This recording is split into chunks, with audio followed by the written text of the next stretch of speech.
Mardi 10 février 2009, rue du 4 septembre, numéro 16 et 18, locaux des Échos. Approchez, venez voir, entendez les bruits de couloir. Ce soir, on va tout savoir.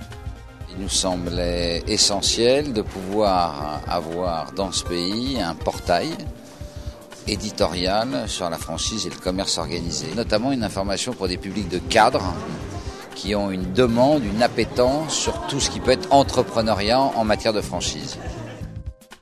Secret dévoilé, les Échos lancent un nouveau site dédié à la franchise, avec comme principal objectif le développement du réseau franchiseur-franchisé. Ce qu'on attend de ce site, un site de rencontre, fédérateur, d'information aussi pour tous les entrepreneurs aujourd'hui en France. C'est vrai qu'avec la marque Les Échos, on peut s'attendre à quelque chose d'intéressant et à des rebonds sur nos contenus un petit peu éditoriaux et l'actualité de la franchise qui peut être intéressant pour nous. J'attends cette force d'un groupe comme Les Échos qui nous apporte une visibilité et une notoriété rapide avec une sélection de créateurs, d'entreprises. Et le fait que ce soit labellisé entre guillemets par Les Échos fait en sorte que ça donne une légitimité supplémentaire, si vous voulez, au commerce organisé et à la franchise en particulier. Un contenu reconnu par les professionnels et les fidèles lecteurs, Les Échos, premier quotidien français mis en ligne en 1996, se fait la part belle. Le site leséchos.fr pointe aujourd'hui à 4 millions de visiteurs uniques par mois.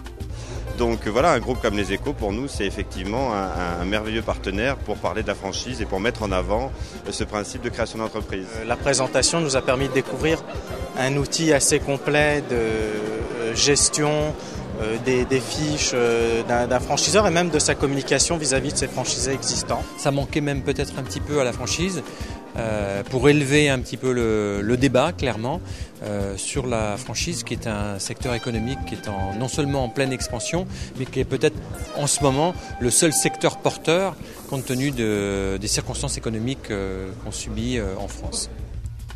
La franchise, véritable réponse à la crise, a le vent en poupe. En France, selon les statistiques de la Fédération française de la franchise, on compte à l'heure actuelle plus de 1200 franchiseurs et près de 50 000 franchisés. Chiffres, ça permet de faire des entreprises qui sont plus durables dans le temps quand il s'agit de création et plus rentables pour des entreprises déjà existantes. C'est la raison pour laquelle les franchiseurs légitiment encore plus leur position dans les périodes difficiles que quand tout va bien. Et comme monsieur le ministre Dovelli nous l'a dit tout à l'heure, aujourd'hui la franchise a fait ses preuves. La franchise rime avec sécurité même en temps de crise. Ajoutez à cela le lancement du site leséchosdelafranchise.com le 10 mars prochain. La franchise devient un secteur porteur sur lequel on mise, n'est-ce pas monsieur le ministre ? Donc on dit au portail leséchosdelafranchise.com.